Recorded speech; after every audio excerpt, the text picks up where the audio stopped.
오전 12시 많은 참여 바랍니다.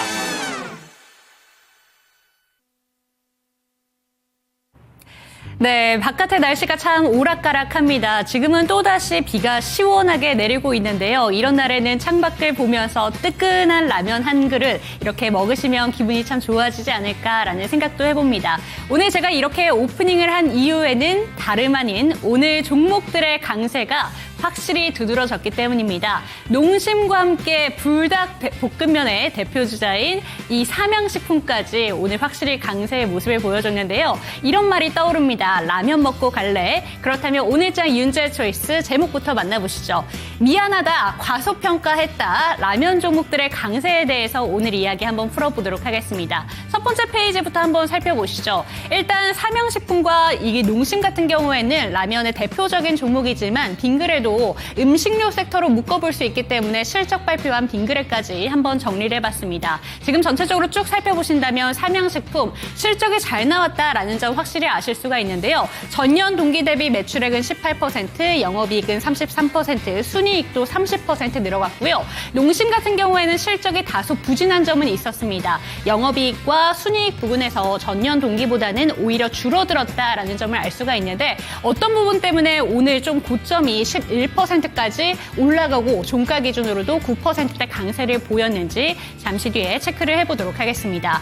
빙그레 같은 경우에는 많이 좀 떨어졌습니다. 부진한 실적을 발표했는데요. 영업이익은 20% 그리고 순이익 같은 경우에는 20% 넘게 이렇게 급락을 하게 되면서 오늘 다소 아쉬운 좀 주가 흐름을 보여줬다라고 볼 수가 있습니다. 다음 페이지 살펴보시죠. 네, 특징적인 부분을 살펴보신다면 일단 삼양식품 오늘 정말 강세를 보이게 되면서 이제는 황제주도 넘어서 120만 원까지 바라보고 있는 삼양식품인데요. 수출 중심으로 고성장을 하고 있고 환율 효과와 원가 안정의 효과를 톡톡히 누리고 있습니다. 투자 의견으로도 상당히 긍정적인 내용이 나오고 있다는 점 아실 수가 있고요. 농심 같은 경우에는 수출 효과 누리고 있는데 아무래도 아쉬운 부분이 있었다. 실적 부분에서 그 부분이 증명이 됐죠. 하지만 2분기부터 본격적으로 실적 랠리가 시작이 될 것이다. 투움바의 효과가 나타날 것이다. 라는 점을 투자자들은 집중해서 보고 있습니다. 빙그레 같은 경우에는 이번에 원가 부담이 상당했다라는 점을 알 수가 있는데요. 잠시 뒤에도 알려드릴 테지만 성수기, 그러니까 여름부터 본격적으로 빙그레의 성수기가 시작이 되는데 날씨가 관건이 될 것이고 신제품 효과가 절실하다는 점 잠시 뒤에 보여드리도록 하겠습니다. 다음 페이지 살펴보시죠. 네, 오늘 음식료 종목들의 강세, 그중에서 대표적으로 삼양식품 먼저 한번 풀어보도록 하겠습니다. 오늘 고점 기준으로는 120만 원 넘게 좀 올라갔다 왔죠. 그리고 지금 제가 종가 기준으로 살펴봤을 때에도 19%대의 강세를 보이는 모습이었는데 오늘 정말 다수의 증권가에서 삼양식품의 목표가를 상향시켰습니다. 한 번에 정리해 보겠습니다. 보여주시죠. 네, 지금 목표 주가 낮은 부분부터 가장 높게 잡고 있는 하나투자증권의 목표 주가까지 쭉 살펴보실 수가 있는데요. LS증권과 신한투자증권, KB증권은 125만 원으로 이 수준이 가장 낮고요. 지금 밑에 보신다면 하나투자증권 같은 경우에는 170만 원까지 목표 주가를 잡고 있습니다. 그런데 가장 중요하게 공통적으로 보고 있는 게 수출 효과가 기대된다라는 점이고요. 밀양 2공장에 대한 캐파 증설이 확실히 기대되는 포인트다라는 점 아실 수가 있습니다. 다음 페이지 살펴보시죠. 네, 이번에는 농심을 한번 체크를 해보도록 하겠습니다. 오늘 고점 기준으로 11%대까지 올라갔다 왔고요. 오늘 종가 기준으로도 9%대 강세 보이고 있는 농심인데 농심에 대해서도 다수의 증권가가 지금 브리핑을 했습니다. 총 9가지의 증권사인데요. 45만 원부터 54만 원까지 매수 목표가를 상향 조정했다라는 점 체크해 보실 수가 있겠고 2분기부터 확실히 투움바에 대한 효과가 나타날 것이다 라는 점을 아실 수가 있습니다. 끝으로 빙그레까지 살펴보도록 하겠습니다. 단 한 개의 증권가가 목표 주가를 오히려 하향했다. 8.3% 좀 조정을 했는데요. 원재료 부분에 있어서 부담이 있었다라는 점을 알 수가 있고 빙그레 같은 경우에는 상당히 영향을 받는 게 아무래도 아이스크림이 수출이 많이 되다 보니까 날씨에 영향을 받습니다. 다음 페이지 살펴보시죠. 네, 이 증권가 레포트에서 알 수가 있었던 게 빙그레의 주가가 오를 때 어떤 이벤트들이 있었는가 살펴본다면 대표적으로 날씨의 영향이라던가 신제품 출시에 대한 대한 이벤트가 좀 필요하다라는 점을 알 수가 있습니다. 하지만 이번 1분기에는 그런 부분이 없었기 때문에 다소 아쉬운 실적을 좀 나타냈다라고 보시면 되겠고요. 2분기에 한 번 더 기다려 보도록 하겠습니다. 네, 음식료 업종 그리고 오늘 정말 강했던 라면 종목들에 대해서 이렇게 브리핑을 해봤는데 대표님의 의견은 이에 대해서 어떻게 생각하시는지 이 시간 체크해 보도록 하겠습니다. 당신의 초이스 채널 고정!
투자엔 정답이 없다. 당신의 선택만 있다. 후회 없는 선택을 위한 당신의 초이스.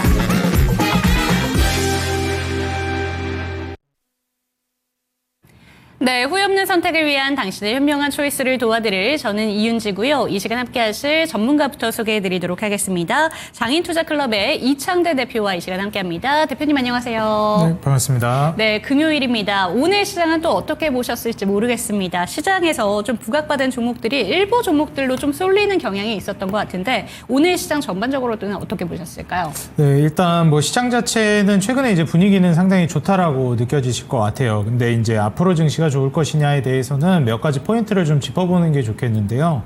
일단 이제 증시가 장기적으로 우상향하기 위해서는 제가 항상 강조드리는 게 크게 세 가지가 있습니다. 저물가, 저금리, 그리고 이제 평화인데, 물론 이제 환율이라는 거는 국가 간의 이제 상대적인 개념이기 때문에 환율이라는 건 사실 안정만 되면 저는 가장 최상의 상태라고 생각합니다. 근데 어찌됐건 이 평화와 저금리 저물가가 굉장히 중요하다고 보는 입장에서 우리가 평화라는 이야기를 꺼냈을 때 총칼이 부딪히는 전쟁도 있겠지만 무역전쟁이라든지 관세전쟁, 뭐 환율전쟁 이러한 것들도 하나의 국제적인 불안감을 불러일으키는 것들이기 때문에 저는 이제 한 전쟁의 카테고리 범위로 보고 있습니다. 금융전쟁으로 보고 있어요. 근데 이제 최근에 이 관세 관련된 이슈로 인해서 혼란을 초래했던 이 트럼프 대통령이 관세에 대해서도 굉장히 좀 완화적인 태도를 취하고 있고, 다른 나라들과도 마찬가지지만 이번에 그 관세 관련된 합의 중에 가장 좀 충격적이었던 건 중국과의 이제 합의였습니다. 사실상 이제 관세를 부과하겠다라고 했던 부분이 거의 초기화되는 수준이었거든요. 어떻게 이제 이렇게 초기화되는 수준으로 갈 수가 있는가, 이제 많이들 그 예상을 하고 있는 것 중에 하나가 저는 결국 중국의 시장 개방이라고 보고 있습니다. 저 역시도 그렇게 보고 있고요. 이미 트럼프 정부가 1기 정부 때부터 이제 무역 전쟁을 했던 그 근본적인 이유는 중국의 시장 개방을 해라, 문을 열어 젖혀라 이거였거든요. 왜 너희는 이제 다른 나라 가서 돈을 그렇게 벌면서 너희 나라에서 다른 나라가 돈 못 벌게 하느냐, 이런 불공정을 많이 이제 제기를 해왔었는데, 우리나라 같은 경우에도 한알령이 되면서 중국에서 사업이 굉장히 어려워졌었죠. 근데 이제 최근에 한알령 해제 기대감이 나오고 있고 점차 이제 문을 열고 있는 시점으로 다가가고 있습니다. 이렇게 되다 보니까 저는 트럼프 정부가 이번에 관세를 통해서 소기의 성과를 달성했다라고 저는 개인적으로 평가합니다. 관세가 아예 없어진 것도 아니고 어느 정도 관세가 있긴 하지만 그 관세로 인한 수수료보다도 미국 시장에서 벌어들인 돈이 훨씬 크다고 저는 보고요. 그리고 더 나아가서 그 관세라는 그 옵션을 가지고서 중국 시장을 개방시켰다는 것은 훨씬 더 큰 시장으로의 이 뭐라고 해야 될까요? 금융적인 시너지를 내게 될 거라고 보고 있습니다. 어마무시하게 이제 거대한 시장이 하나가 또 이제 열리게 되는 거거든요. 투자 시장이 엄청 활발해질 거라고 저는 보고 있어요. 이거는 관세를 뛰어넘을 정도 수준이라고 봅니다. 그러니까 소기의 성과를 이제 달성하니까 이제 트럼프가 어떻게 해야죠? 관세에 대해서 그냥 다 유예. 혹은 인하. 그때 4월 초에 증시 무너지면서 트럼프가 이제 판넬 들고 와서 이제 얘기할 때도 제가 말씀드렸죠. 앞으로 완화되면 완화될지 그 이상으로 가지는 않는다. 적어도 터무니없는 숫자고 저렇게 할 생각도 없다, 트럼프는. 그냥 협상의 딜의 일환이다. 이렇게 좀 말씀드렸고, 실제로 그렇게 되고 있습니다. 이제 이런 평화적인 포인트에 더 나아가서 이번에 그 러시아와 우크라이나의 회담 역시도 우리가 이제 좀 긍정적인 방향으로 나아갈 걸 기대하고 있습니다. 물론 중간에 좀 소음이야 있었고 노이즈는 있었지만 뭐 평화가 어떻게 전쟁하다가 한 번 만나서 바로 그래 이제 화해하자 이게 되겠습니까? 바로 화해 안 하죠. 그리고 저마다의 이제 이권도 있고요. 그러다 보니까 중간중간에 좀 마찰은 있었지만 결국에는 이제 평화로 가고 있는 발걸음을 내딛고 있다는 게 좀 중요하다고 보고 있고요. 그렇게 되면 평화라는 키워드가 갖춰졌는데 여기에서 이제 중요한 게 물가인데 물가는 이번에 PPI 발표도 있었죠. 굉장히 많이 떨어졌습니다. 이건 다 예상해 볼 수 있었어요. 제가 항상 강조드렸던 거. 유가가 급락하잖아요. 트럼프 취임 이후에 유가가 얼마나 많이 떨어졌습니까? 잠깐 보여드릴까요? 네. 그래서 지금 사실 상품 시세를 보게 되면 트럼프 취임 후에 유가는 뭐 어마무시하게 떨어졌습니다. 1월 달에 취임했으니까 그때부터 해가지고 유가는 지금 지속적인 하락을 보여줬고 4월 달에 그때 관세 발표했을 때도 마찬가지지만 이런 식으로 이제 뭐 저점을 계속 깨면서 무너졌죠. 이러다 보니 PPI도 떨어지고 CPI도 떨어지고 그럼 연준은 도대체 뭐 때문에 금리 인하 안 하냐 불경기인데 사실 기대 인플레가 너무 많이 올라갔었어요. 지난번 발표될 때까지만 해도 6.5%까지 올라가니까 이게 말이 안 되는 거죠. 실제 물가는 그렇진 않은데 기대 인플레가. 근데 이제 기대 인플레도 꺾일 것 같아요. 왜냐면은 뭐 관세도 이제 점점 완화적인 스탠스로 가니까. 그렇게 되면 이제 연준의 금리 인하도 조금 이제 압박을 받고 속도를 낼 가능성이 높다고 봅니다. 왜냐면 이제 물가 핑계를 댈 수가 없어요.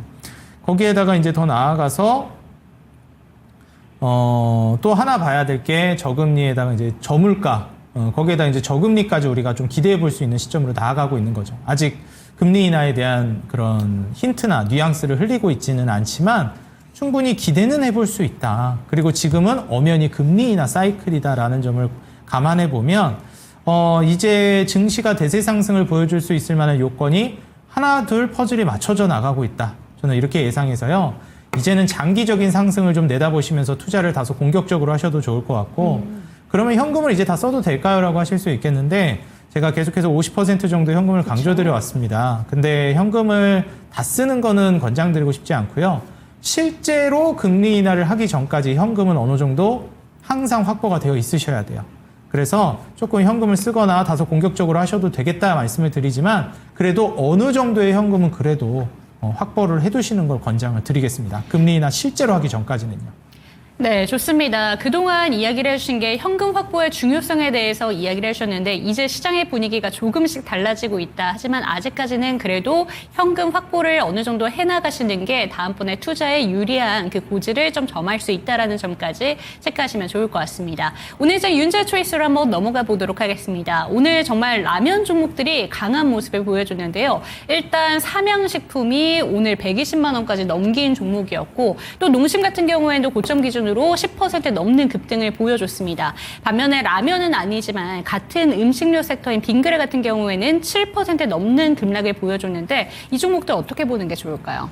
일단 지금 아무래도 수출이 잘 나가고 있는 게 삼양식품이고 라면 쪽이다 보니까 불닭볶음면 인기에 힘입어서 많이 가고 있어요. 근데 불닭볶음면을 통해서 이제 수출에 흥행을 하고 K푸드가 이제 성공을 했을 때 이 식문화가 전파되게 되면 일단 라면이라는 게 불닭볶음면의 형태로 전파가 된 건데 그 비슷한 걸 또 사람들은 찾게 되거든요. 갑자기 이제 라면이 한국 라면 너무 맛있어 했는데 뜬금없이 뭐 과자로 전파되진 않습니다. 라면에서 조금 더 확장성을 띠다가 그 다음에 뭐 과자, 아이스크림 이런 것까지 이제 확장이 되겠죠. 그래서 일단은 지금 삼양식품이 너무 잘 나가고 있고 심지어 불닭볶음면 소스 판매하는 S&D도 너무 잘 나가고 있죠. 그래서 지금 신고가 랠리를 쓰고 있는데 역시 대장은 삼양식품이랑 그 다음에 S&D라고 생각해요. 근데 이제 여기에 파생돼서 볼 수 있는 게 농심이죠. 그리고 농심은 신라면이나 각종 이제 라면들도 있지만 과자들도 판매를 하잖아요. 그래서 이번에 그 블랙핑크 제니가 그 방송 그 외국 어느 프로였는지 기억이 안 나는데 거기 나와서 네, 최애 과자다. 너무 좋아하는 과자다라고 하면서 바나나킥을 소개하더라고요. 그래서 그걸로 인해서 농심이 한번 팍 치고 올라가는 움직임이 나오기도 네. 했었습니다. 근데 그 이후에 실제로 인지도가 굉장히 많이 올라가기도 했고요. 진짜 글로벌 셀럽의 파급력이라는 게 대단하다고 이제 느껴지는 게 그 이미지가 이제 완전 또 주목을 받다 보니까 네. 그 이후에 이제 농심이 또 두각을 드러내고 있다고 보여져요. 그래서 바나나킥뿐만 아니라 전반적인 과자 시장의 진출까지도 우리가 기대해 볼 수 있고, 그리고 농심 같은 경우에는 관세에서도 비교적 자유로운 게 이미 2005년이었나요? 2000년대 초중반에 이제 이미 미국에 공장을 지어가지고 진출을 했고, 2020년 이후에 공장 하나를 또 더 지어가지고 미국에서 자체 생산도 하고 있어서 관세에서도 비교적 자유롭습니다. 그래서 이제 미국에서 판매되는 것 역시도 늘어나고 있는 현 시점에서는 뭐 삼양식품 정도까지는 아니더라도 네. 거기에 준하는 상승 비슷하게라도 좀 올라갈 수는 있다고 보거든요. 지금 바닥권에서 이제 출발한 자리이기 때문에 저는 여전히 농심은 매력도가 높다고 보고 있고 당분간 추세 상승을 이어갈 거라고 보고 있습니다. 그리고 뭐 빙그레 말씀해 주셨는데 빙그레뿐만 아니라 이제 날씨가 더워지잖아요.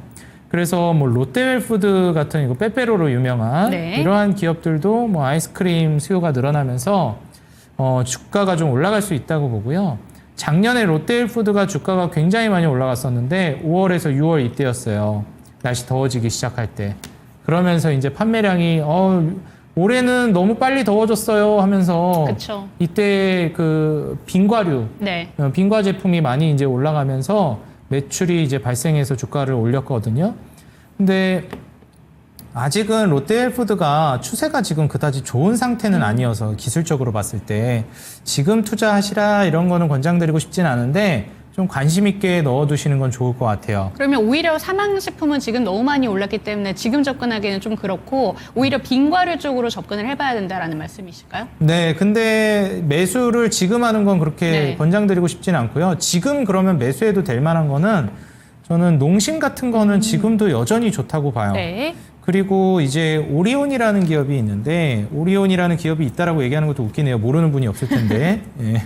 오리온이라는 기업도 이제 기술적으로는 굉장히 우상향으로 건전하게 잘 올라가고 있어요.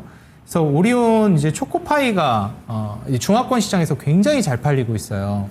그래서 우리나라가 이제 초코파이 마케팅을 했던 것들이 정이라는 키워드로 그쵸. 마케팅을 했는데 중화권에서도 좀 이런 비슷한 그런 감성이 먹히나 봐요. 그래서 정이라고는 안 하고 뭐 친한 친구인가? 오래 두고 이제 보는 친구가 뭐 그런 친구라는 카테고리 그런 걸로 해서 이제 마케팅을 하는 것 같아요.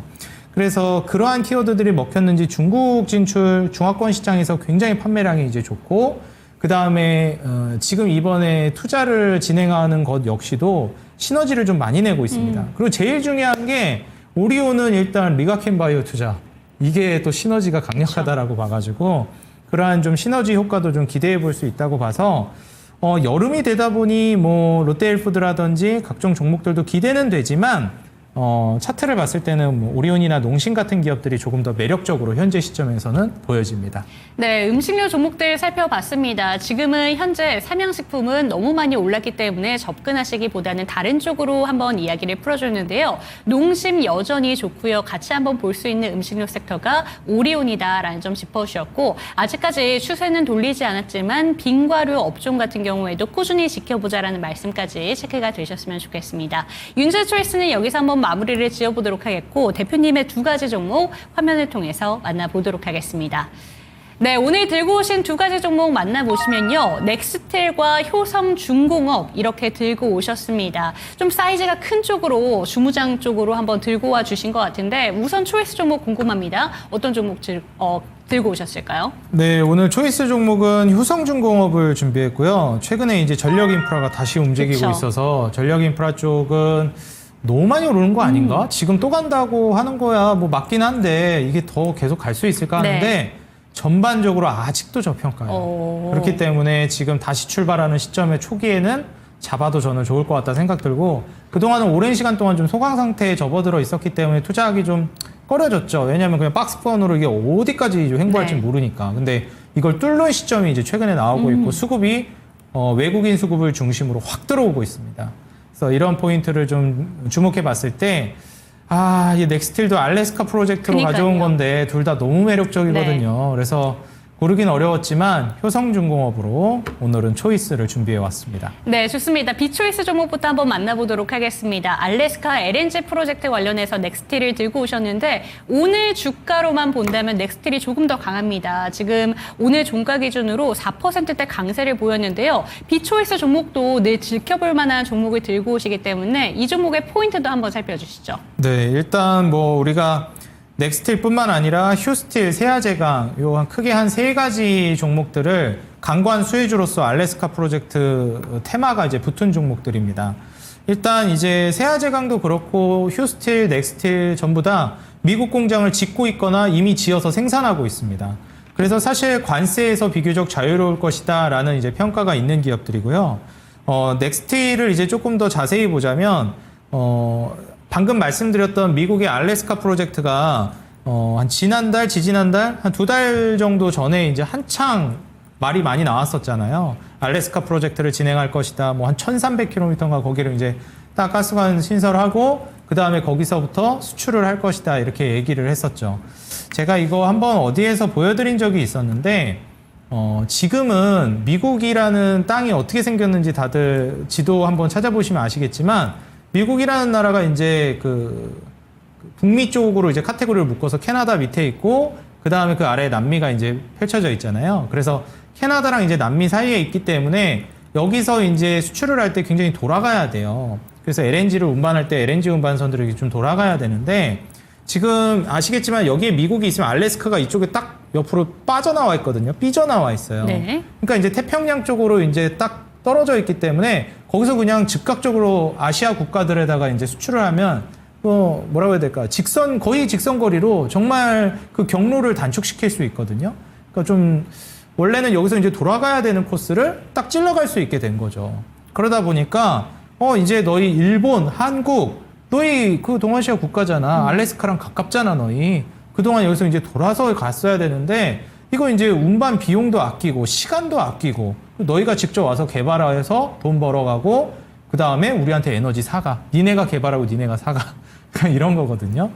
근데 사실 이게 지금 국가와 국가 사이에 이제 얘기가 나오는 거라 지금 우리나라 같은 경우에는 아직 대통령이 선거 중이잖아요. 그쵸. 그렇기 때문에 이게 지금 현 시점에서 구체적인 안이 나오길 수가 있을까? 여기에 대한 좀 우려가 있기는 해요. 왜냐면은 이제 지금 알래스카 프로젝트에 한국을 초청했어요, 미국이. 일본도 초청하고. 근데 이게 지금 당선되기 전에 가가지고 어떻게 될까? 여기에 대한 좀 우려가 있는 것 같아요, 투자자들 네. 사이에서도. 근데 그러한 이제 우려를 우리가 생각을 해 본다 치더라도, 결국에는 이 인프라 산업은 커질 수밖에 없다고 봅니다. 왜냐면 이제, 이전부터 제가 말씀드렸듯이 지금 전 세계적으로 불경기인데, 불경기를 해결하기 위해서는 크게 2가지 기관이 힘을 써야 된다고 말씀드렸어요. 중앙은행이랑 정부가 힘을 써야 하는데 중앙은행이 할 수 있는 경기 부양책이 있고 정부가 할 수 있는 부양책이 있습니다. 중앙은행은 금리를 낮추고 유동성을 확보해가지고 돈을 풀어주는 거고 정부가 하는 거는 이제 세금을 들걷고 돈을 푸는 사업을 해서 재정 적자를 유도하는 거죠. 근데 이제 사실 세금을 들걷는다라고 하면은 이 기준이 이제 올라가겠죠. 소비자 국민들도 그렇고 기업들도 그러고. 그러고 나서 이제 그럼 정부 주도 사업을 해가지고 경기를 활성화시켜야 되는데 정부 주도 사업이라는 게 뭘까요? AI 투자 이런 게 정부 주도 사업일까요? 아니죠. 엄밀히 따지면 정부 지원 사업이죠. 정부가 AI 개발할 거 아니잖아요. 네. 기업이 주체하는 거죠. 그럼 정부가 주도하는 사업은 뭐가 있을까요? 도로 깔고 도시 개발하고 이런 게 정부가 주체적으로 먼저 나서서 중심을 잡고 해나가는 정책들이잖아요. 그렇기 때문에 어느 나라나 비슷해요. 그래서 이 인프라 개발이 재정 적자를 유도하면서 경기를 부양하는 정부의 가장 대표적인 사안입니다. 역사적으로도 검증된 방법이잖아요. 뉴딜 정책, 대공황을 이겨낸 정책 아니겠습니까? 그렇기 때문에 이전 정권에서도 그린 뉴딜이다 이런 얘기까지 써가면서 항상 불경기가 올 때마다 이 인프라 정책은 쓸 수밖에 없다라는 점을 좀 말씀을 드리고 여기서 이제 제가 좀 강조드리고 싶은 건 그럼 이제 전 세계가 인프라 정책을 불경기를 이겨내기 위해서 하면 되지 왜 여태 안 했냐 하고 싶은데 전쟁을 하니까 못했던 거예요. 옆에서 부시고 있는데 어떻게 도시를 개발해요? 그러니까 그거는 걔네 나라고 아닌 나라들은 하면 되지 않냐. 근데 국제적인 그 산업 트렌드 분위기라는 게 있어요. 미국이 주도해 나가는데 재건 사업을 이제 부흥을 시켜가지고 전체적으로 이거를 붐업을 시키고 싶은데 자꾸 이게 전쟁이 마무리가 안 되니까 인프라 산업을 한번 붐업을 못 시키고 있는 겁니다. 제도권으로 그러니까 뭐라고 해야 될까? 딱 주류를 끌어올리질 못하고 있는 거예요. 본격적으로 이제 인프라 사업 시작하자. 요 이 땅 시작하자 하면서 전 세계 나라들이 미국이 시작하니까 쫙 따라오는 이 분위기가 형성돼야 되는데 전쟁이 안 끝나니까 분위기가 네. 형성이 안 되는 거예요. 근데 이제 전쟁이 사실상 러우 전쟁도 합의점에 도출되는 단계로 가고 있다 말씀드렸죠. 그러면 인프라 정책이 이제 속도를 낼 거예요. 그러면 국가 단위의 인프라 정책을 미국이 지금 제일 먼저 건드리는 게 뭐예요? 가스관 사업, 알래스카 프로젝트입니다. 거기에 동맹국인 한국이랑 일본은 같이 참여할 수 있는 어찌 보면 골든 티켓이 쥐어져 있는 거예요. 그럼 거기에 참여할 수 있는 기업 우리나라에 몇 개 없어요. 가스관 관관 기업들, 넥스틸, 휴스틸, 세아제강. 우량주다 하면 세아제강이지만 넥스틸은 이제 좀 공격적인 배팅을 보여줄 수 있을 만한 상황인 거죠.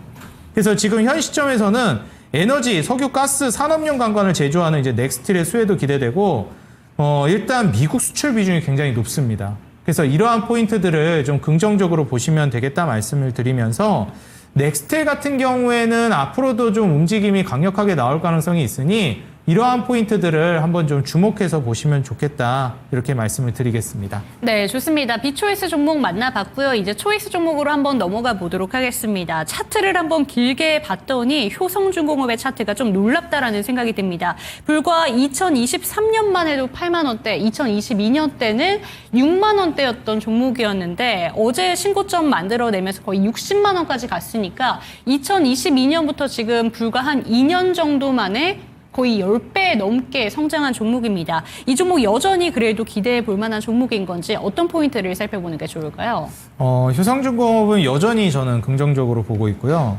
일단 HD 현대일렉은 좀 조정 나왔던 걸 회복시키는 국면으로 가고 있는데 최근 전력 인프라 종목들이 올라갈 때는 효성중공업이 네. 좀 더 셉니다. 그래서 HD 현대일렉이 엄청 급격하게 올라갈 때 효성중공업은 상대적으로 천천히 갔기 때문에 이번에 효성중공업이 좀 더 강력한 모멘텀을 보여주고 있다고 생각이 들어요. 근데 물론 HD 현대일렉이 지금 뭐라고 해야 될까요? 마진율은 더 높아요. 그래서 프리미엄을 더 주는 게 맞거든요. 네. 근데 이제 효성중공업 역시도 저평가되어 있는 건 효성중공업이 더 저평가되어 있습니다. 그리고 매출 캐파도 더 커요. 그래서 지금 매출 영업이익 순이익이 모두 우상향하고 있고 그 다음에 지금 영업이익률이랑 순이익률도 우상향하고 있습니다. 이게 11%, 8%가 내후년에 이제 마진율로 기대가 되는데 HD 현대일렉을 보시게 되면 HD 현대일렉 같은 경우에는 마진율이 20%대 23%, 그 다음에 순이익률은 17%로 예상합니다. 그래서 PER이 한 13배 정도 되니까, 이게 지금 솔직히 HD 현대일렉도 굉장히 투자하기 좋아요, 지금. 솔직히 말씀드리면. 네. 마진율이 높아서. 근데 이제 효성중공업이 신고가를 썼기 때문에 좀 더 매력적으로 보는 거고, 오늘 초이스 종목으로 이제 준비를 해왔지만, 하나 더 알려드리자면, 산일전기라는 기업이 있어요. 이 기업은 일단 상장한 지도 얼마 안 됐고 그 다음에 마진율이 30%대예요. 예, 영업이익률이. 순이익률이 28%고. 근데 저평가는 9배. 엄청 저평가되어 있는데 마진율은 제일 높아요. 심지어 부채 비율은 11% 예상됩니다. 올해 13%대, 작년 13.4%. 제가 부채 비율 15% 아래로 가면은 무차익 구조라고 그랬죠? 그냥 부채가 없는 거나 다름없습니다. 매출, 영업이익, 순이익도 계속 우상향하고. 그럼 산일전기가 제일 좋은 거 아니에요? 이거 왜 안 주세요? 제가 주려고 했더니 지난주에 드렸더라고요. 네. 그래가지고 지난주에 드렸더라고요. 네. 그래가지고 드릴 수가 없었습니다. 예, 그래서 원픽을 꼽아라 하면 저는 개인적으로 산일전기입니다. 산일전기. 근데 하나를 더 가져온 이유는 효성중공업도 너무 좋아서 신고가 찍고 있어서 가져왔고요. 그럼 전력 인프라가 이렇게 많이 올라갔는데 어떻게 또 간다는 거냐. 네. 그래도 아무리 그래도 기술적으로 너무 올라간 거 아니냐 할 수 있어요. 근데 인프라가 원래 좀 길게 갑니다. 이게 전력 인프라 자체가 지금 굉장히 중요한 시점에 와 있는 게 뭐냐면 거의 10년, 20년에 한번 교체하거든요. 지금 보통 한 25년 정도 되면 교체해야 된다고 많이 얘기해요. 근데 25년 이상 된 노후화된 전력 인프라가 미국에 지금 한 70% 정도 됩니다. 그걸 지금 한국 기업들이 담당하고 있는 거예요. 물론 그걸 다 담당하진 않겠지만. 그 70%에 대한 수요, 거기에다가 플러스 뭐까지 있죠? 지금 요즘에 전력 수요가 뭐가 또 이제 증가하고, 뭐 때문에 증가하고 있죠? 그쵸. AI. AI의 투자, 데이터 센터 투자뿐만 아니라 전력 인프라 투자가 이게 다 포함된 겁니다. AI 인프라 안에 전력 인프라, 데이터 센터, 원전, SMR 이런 게 다 포함된 거야. 한 묶음입니다. 네. 이 인프라 투자가 이제 AI 또 꺾이는 거 아니야 했더니 빅테크 기업들이 노 계속 증가하고 있다. 엄청 늘어나고 있다. 그래가지고 여전히 강하구나. AI 인프라 엄청 확장되고 있구나. 그러다 보니까 지금 원전도 오늘 엄청 올라갔죠. 지금 그 다음에 전력도 또 날아갑니다. AI 모멘텀이 워낙 강해가지고. 근데 이제 여기서 우리가 포커스를 맞춰봐야 되는 거는 AI로 인한 전력 인프라가 그냥 100이라고 치면 네. 기존에 있었던 미국의 전력 인프라가 100 정도가 있었다면 더 늘려야 되는 상황이 온 거예요. 120, 130 이렇게. 근데 100 중에서도 한 70%는 다 바꿔야 되는 거예요. 그럼 그 70%에다가 더 증가하는 것까지 플러스하면 앞으로 얼마나 많아지겠습니까? 지금 작년 기준으로 지금 수출 1조 원 돌파했다고 하면서 엄청 막 난리가 났는데 지금 올해는 더 늘어날 거거든요. 내년 더 늘어날 거거든요. 내후년 더 늘어날 거거든요. 네. 근데 여전히 저평가거든요. 횡보했다가 이제 돌파하는 시점. 저는 늦었다고 생각할 필요 없다고 봅니다. 제가 조선은 10년 갈 것이다 말씀드렸는데 물론 전 더 간다고 보는 입장이지만 지금 조선이나 방사는 신규 진입하기엔 부담된다고 생각하는 게 제 개인 입장이에요. 안 간다는 게 아니라 더 간다고 생각하는데 신규 진입이 부담되는 거예요. 그런데 지금 전력 인프라는 신규 진입도 부담스럽지 않다. 충분히 지금 들어가도 된다라고 말씀드리고 싶어요. 그래서 효성중공업을 또 전력주로서 제가 이제 준비를 해왔고 매출 마진율도 이제 증가하고 있고 지난해 국내 초고용량 대형 변압기 수출액이 1조 원을 돌파했습니다. 이게 올해, 내년, 내후년 얼마나 증가할 것인가. 그때마다 또 주가는 또 움직일 것이다. 저평가되어 있다라는 이게 만약에 지금 너무 많이 고평가되어 있으면 못 가져오거든요. 네. 뭐 PER 10배 뭐 이래요. 고평가가 아닙니다.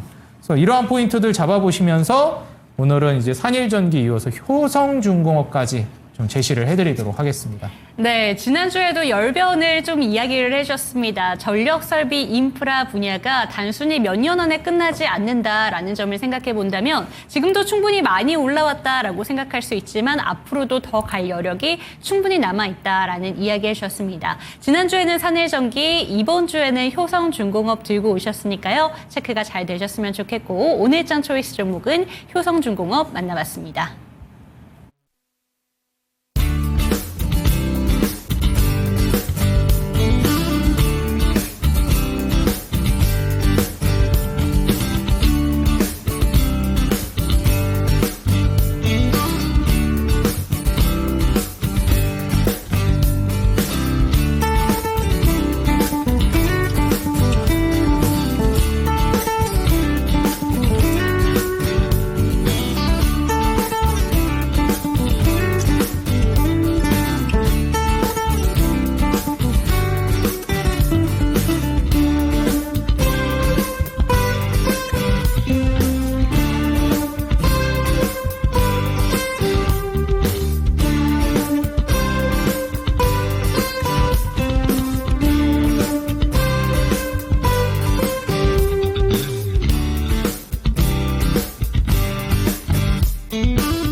네, 실시간으로 종목 진단 도와드리도록 하겠습니다. 참여하시는 방법부터 안내 도와드릴게요. 하단에 보이는 전화번호 02-325-8200번으로 종목명, 매수가, 보유 비중 알려주시기 바랍니다. 내가 갖고 있는 종목들뿐만 아니라 신규 매수 관점에 대해서도 질문 받고 있으니까요. 전화벨 올려주시거나 전화 상담이 힘드신 분들은 유튜브 채팅창에 많은 댓글 남겨주시기 바랍니다.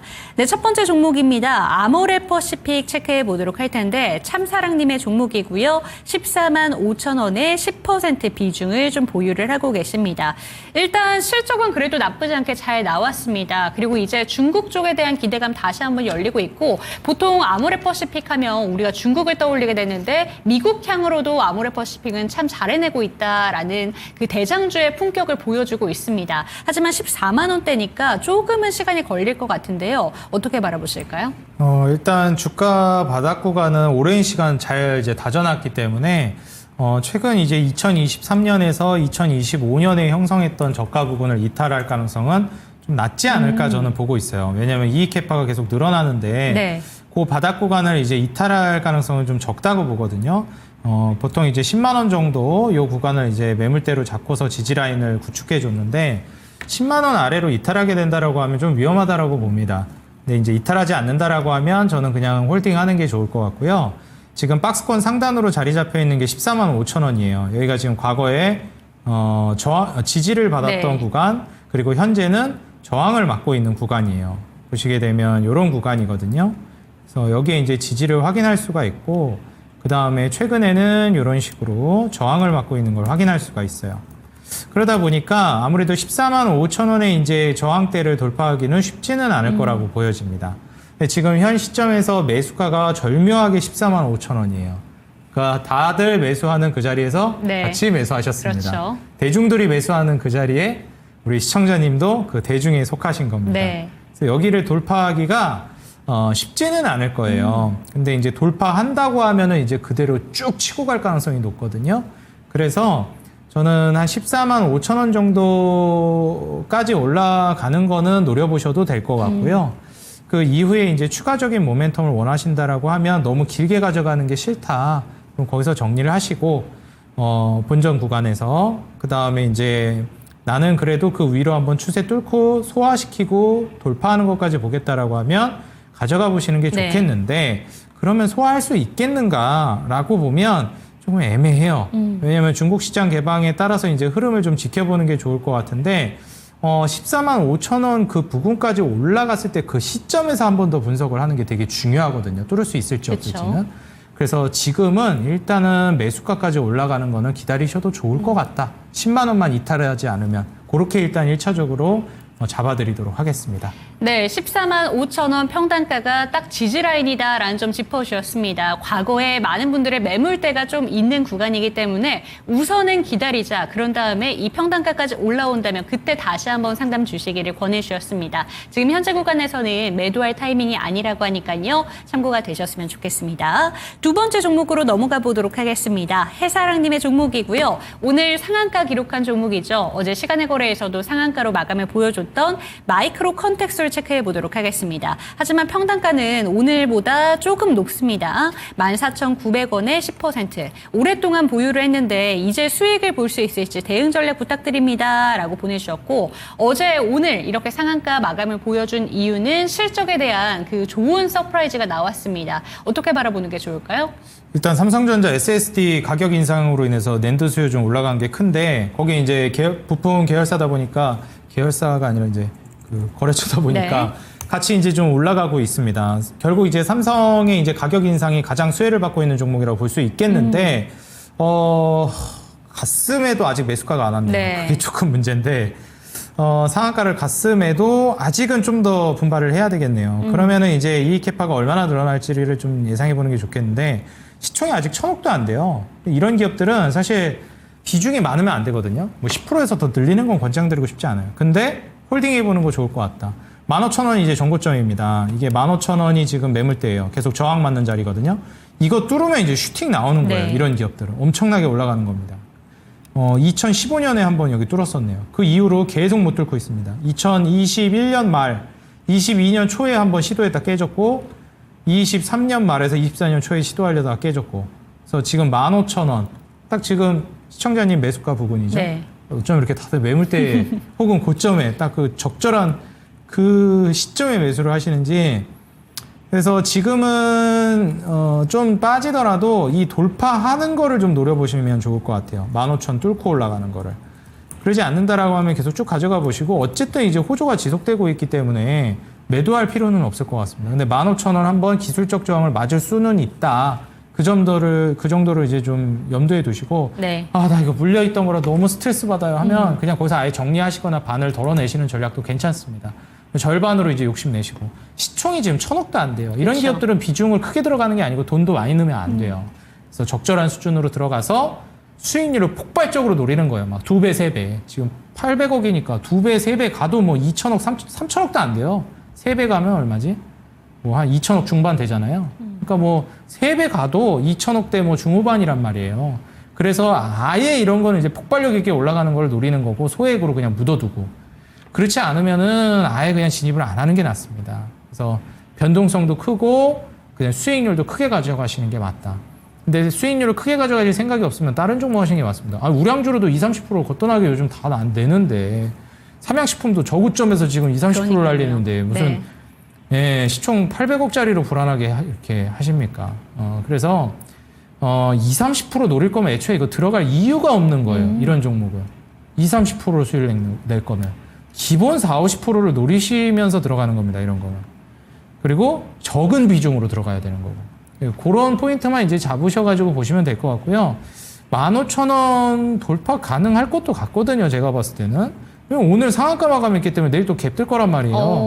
그럼 15,000원 뚫을 것 같아요. 아, 내일이 아니죠? 오늘 금요일이니까. 월요일 날 이제 뚫으면 그때부터 조금씩 분할 매도 하시고 비중 줄여서 한 5%만 가져가세요. 5%로 한 50% 정도 노려보세요. 그래서 그렇게 하고 비중을 좀 잘 축소해 놓는 게 좋을 것 같다. 지금 결국 삼성전자 가격 인상에 따른 수혜를 받는 거다 보니까 이슈가 당분간은 지속될 가능성이 꽤 있고 실적도 상당 부분 이제 개선될 수 있다라고 보여지니까 그런 포인트에 맞춰서 매수가 위로 이제 수익 구간에 들어갔을 때 차례로 분할 매도를 한 다음에 잔량으로 좀 크게 욕심을 내보시는 게 좋겠다. 소액으로. 그렇게 좀 조언을 드리겠습니다. 네, 좋습니다. 마이크로 컨텍스트로까지 체크를 해봤습니다. 오늘 상한가 마감을 보여줬기 때문에 월요일에 또 한 번 좋은 시세를 보여줄 수 있습니다. 그때는 일부는 좀 정리를 해보고 5% 정도만 들고 가보자라는 점 체크가 되셨으면 좋겠고요. 다음 종목으로 넘어가 보도록 하겠습니다. 이번 종목은 마왕님의 종목이고요. 오늘 음식료 종목들에 대해서도 진단이 많이 올라와 있습니다. 그중에서 풀무원 진단을 좀 요청해 주셨는데 15,000원의 비중은 20% 들고 계신다고 합니다. 풀무원 같은 경우에는 오늘 좀 10% 넘게 급락을 보이기도 했는데 그 이유가 실적이 좀 부진했고 적자 전환했다라는 내용이 확인이 되고 있습니다. 어떻게 바라보는 게 좋을까요? 우리 풀무원이 왜 그랬을까? 참 실적이 왜 이렇게 부진했을까? 네. 좀 안타깝네요. 풀무원이 사실 이제 분기 기준으로 따지게 되면은 별도로 지금 영업이익 적자 났고 연결 기준으로는 이제 괜찮은데 이게 지금 현 시점에서 풀무원이 내년을 바라본다라고 하면 이익은 나쁘지 않거든요. 계속 성장세고 올해도 이익 성장세가 꾸준할 걸로 기대돼요.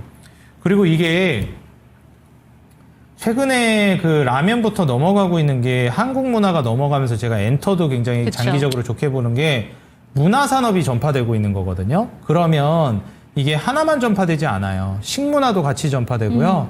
엔터 이런 것도 전파되고 미디어 컨텐츠 이런 게 네. 전파되면서 뭐 패션, 의류라든지 식문화, 그 다음에 뭐가 있죠 또? 뭐 과자 이런 것도 식문화니까 뭐 뷰티, 예, 그런 것도 이제 다 넘어가잖아요. 그래서 식문화도 하나에 국한되지 않을 가능성이 높습니다. 한국, 뭐 동아시아 국가가 좀 그런 편이긴 한데 한국이 특히나 이제 비건들에게 천국이라는 말이 있을 정도로 사찰 음식 굉장히 유명하잖아요. 그렇죠. 근데 이제 풀무원이 또 슬로건이 뭡니까? 이제 음도 저는 알아요. 바른 먹거리, 이게 아닌데. 하여튼 바른 먹거리 풀무원 이건가? 하여튼 네. 바른 먹거리 슬로건으로 이제 내세우고 있죠. 그리고 두부라는 게 유명하잖아요. 그쵸. 이제 두부라는 게 가장 대표적으로 비건들에게 중요하거든요. 왜냐면 고기를 먹지 않는다라고 했을 때는 단백질 섭취가 굉장히 중요한데 땅에서 나는 고기라는 별명이 있는 게 또 두부 아니겠습니까? 그래서 이 두부가 나진 않죠. 콩이죠. 그렇죠. 땅에서 나는 고기라는 이제 별칭이 있을 네. 정도로 콩이라는 게 이제 상당히 단백질원으로서 중요한데 콩이 그냥 먹으면 또 그렇게 맛있지는 않아요. 근데 우리나라 뭐 된장찌개, 뭐 청국장, 두부 요리도 엄청 많잖아요. 네. 나물 요리도 많지만 그래서 이런 포인트들을 좀 봤을 때는 해외 시장에서 이런 비건 시장을 장악할 가능성도 크다고 봅니다. 이게 사실 이제 풀무원 같은 경우에는 매출 확장이라든지 이런 부분들이 그래서 미국이라든지 이런 국가들에서 계속 성장성을 띌 가능성이 높고 원래 식품주들이라는 게 내수 안에서만 왔다 갔다 했어요. 주가들이. 그리고 그냥 엄청 오랜만에 가격 한번 올리면 그때 주가 한번 올라가고 그냥 딱 구조적으로 전 세계적으로 이제 그 곡물 가격 다운되면 또 주가 올라가고 그냥 이런 구조적으로 왔다 갔다 하는 정도였는데 완전 캐파가 달라져 버렸습니다. 네. 그냥 우물안 개구리라고 하긴 그렇지만 하지만 국내에만 있었던 이런 기업들이 문화가 전파되면서 세계로 시장을 넓힐 수 있게 된 뭐라 해야 될까요? 여건이 마련이 됐어요. 그러니까 풀무원도 거기에 맞춘 성장 충분히 가능한 기업이다. 다만 우려되는 건 부채 비율이 좀 높다. 한 200%, 300% 이렇게 지금 왔다 갔다 하거든요. 그래서 이런 부채 비율은 좀 초보자들이 건드리기에는 부담이 되는 게 사실입니다. 마진율도 그렇게 높지는 않고요. 그래서 이런 포인트는 좀 우려를 하시는 게 좋겠고, 뭐 내후년 이제 한 9배 정도 수준까지 PR이 7배 정도 수준까지 책정될 걸로 기대되긴 하는데 외형 성장이랑 마진율 보면은 마진율이 좀 많이 아쉽습니다. 네. 부채 비율도 그렇고요. 그래서 이런 포인트 때문에 풀무원이 외형 성장을 이제 기대함에도 불구하고 올랐다 떨어졌다를 반복하고 있다라고 보여져요. 작년에도 한 차례 올라가려다가 고꾸라졌거든요. 올해도 또 올라가려다가 18,000원 부근에서 고꾸라졌습니다. 저는 18,000원을 뚫는 시점이 이제 풀무원 본격적인 추세 상승이 나올 거라 보는데 할 수 있다고 봐요. 왜냐하면 풀무원은 이제 또 글로벌화로 이제 나아갈 수 있는 마련이 되어 있는 게 또 식문화기 때문에 지금 현 시점에서 장기적으로 보신다면 어떨지 모르겠지만 단기적으로는 그래도 저는 쉽지는 않다고 봐요. 지금 비중이 20% 정도 되시는데 매수가가 15,000원이잖아요. 저는 비중은 더 늘리는 건 권장드리고 싶지 않습니다. 그냥 기존 비중으로 그대로 들고 가시는 걸 권장드리고 싶고, 솔직히 식품주 중에선 다른 종목들이 좀 더 매력적이라고 봐요. 뭐 빙과 제품이라든지 네. 이제 여름 다가오니까.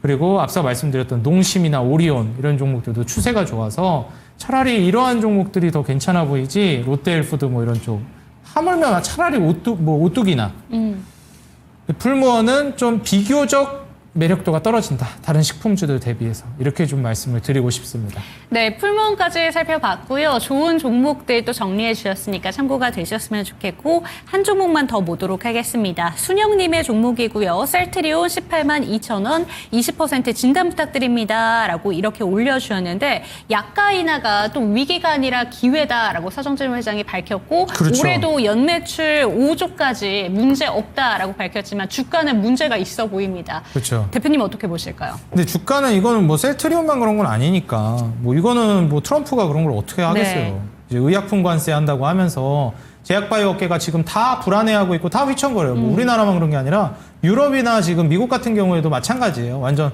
혼돈의 카오스입니다. 근데 솔직히 이제 혼돈의 카오스여도 이 주식 시장에서 오래 이제 있어 왔고 속된 말로 주식 시장에서 오래 굴러 먹었고, 그리고 이 메커니즘을 어느 정도 이해하시는 본질을 아시는 분들은 아실 거예요. 이거 그냥 기회다. 네. 이거 조정 주는 거는 장기적인 모멘텀으로 제약바이오 산업이 위축되는 게 아니다. 관세 부과하는 거 뭐라고요? 돈 벌 거니까 부과하는 거예요. 그 돈도 못 벌고 앞으로 키울 것도 아니고 뭐 돈 벌 걸로 기대되지도 않는 산업을 뭐하러 관세 부과합니까? 그 관세 부과 해봤자 뭐 뜯어먹을 것도 없는데. 그런데 제약바이오 이제 앞으로 커질 것 같으니까, 돈 많이 벌 것 같으니까, 그러니까 부과하는 거예요. 돈 못 벌 것 같으면 세팅도 안 합니다, 관세. 그래서 관세 부과하는 업종이 앞으로 주도할 거다. 이런 말씀을 많이 드렸고, 제약바이오도 그 과정이고, 약가인하는 트럼프가 항상 얘기했듯이 시밀러를 육성해서 경쟁을 빨리 더 빠르게 부추기겠다라고 얘기해요. 그래서 혁신 신약을 처음 개발한 기업들한테 오히려 조금 더 불리하지, 이런 셀트리온, 뭐 삼성바이오에피스 이런 기업들은 오히려 저는 굉장히 긍정적이라고 봅니다. 심지어 셀트리온은 지금 셀트리온 헬스케어 제약을 다 이제 하나로 합쳐 나가고 있는 단계잖아요. 그래서 오히려 거기서 오는 캐파 확장이 지금 이루어지고 있죠. 지금 2조 정도 되고 있는 매출액에서 3조 5천억, 이제 4조, 5조, 6조 이렇게 이제 퀀텀 점프를 빵빵 해버리고 있단 말이에요. 뭐 영업이익도 4천억, 4,900억에서 1조 1천억, 1조 6천억, 2조, 순이익도 1조 6천억 이런 식으로 떼요. 지금 부채 비율도 20%밖에 안 되고 마진율도 30%대로 성장 전망이고 PR이 이제 20배. 이 정도면 제약바이오 상당히 저평가거든요. 그래서 장기적으로 보시면 셀트리온 기회라고 봐요. 이거 길게 끌고 가셔도 돼요. 셀트리온 제가 봤을 때는. 그래서 18만 원 정도면은 물론 좀 지금 손실 중이라 좀 뼈 아프긴 한데 나쁘지 않다고 봅니다. 그래서 손절 라인은 잡아드리지 않을게요. 왜냐하면 전 올라갈 거라고 보기 때문에. 그래서 최소 20만 원 위를 뚫는 것까지는 보셨으면 좋겠다. 22만 원까지 저는 제시해 드릴 테니까 추매만 하지 않으셨으면 좋겠습니다. 그렇게 좀 조언을 해드릴게요. 네, 셀트리온까지 마지막 종목 진단 받아봤습니다. 끝까지 홀딩해 보셨으면 좋겠고요. 20만 원 윗단까지 기다려 보도록 하겠습니다. 다음 주 전략이 궁금합니다. 다음 주에는 어떤 포인트들 살펴볼까요? 일단 제일 중요한 거는 금리나 시사점을 던져주는지를 봐야 돼요. 그래야 또 제약바이오 다시 살아날 겁니다. 근데 연준이 아직은 안 하고 있거든요. 이번 달 말에 이제 기대 인플레 발표가 있습니다. 기대 인플레가 어떻게 나오는지에 따라 연준 입장도 많이 달라질 것 같아서 기대 인플레를 좀 주목해 보시고요. 러우 전쟁 종식 기대감이 계속 오고 있습니다. 그럼 재건 인프라 산업도 수혜가 기대될 거고요. 거기에 따른 이제 불경기 우려 해소 기대감이 이제 에너지 수요도 증가하고 있어요. 그럼 에너지 인프라가 증가하겠죠. 네. 에너지 인프라가 증가하면 가스관, 강관, LNG 운반선, FLNG 다 성장할 겁니다. 에너지 인프라에 주목할 때다. 이렇게 좀 말씀드리겠습니다.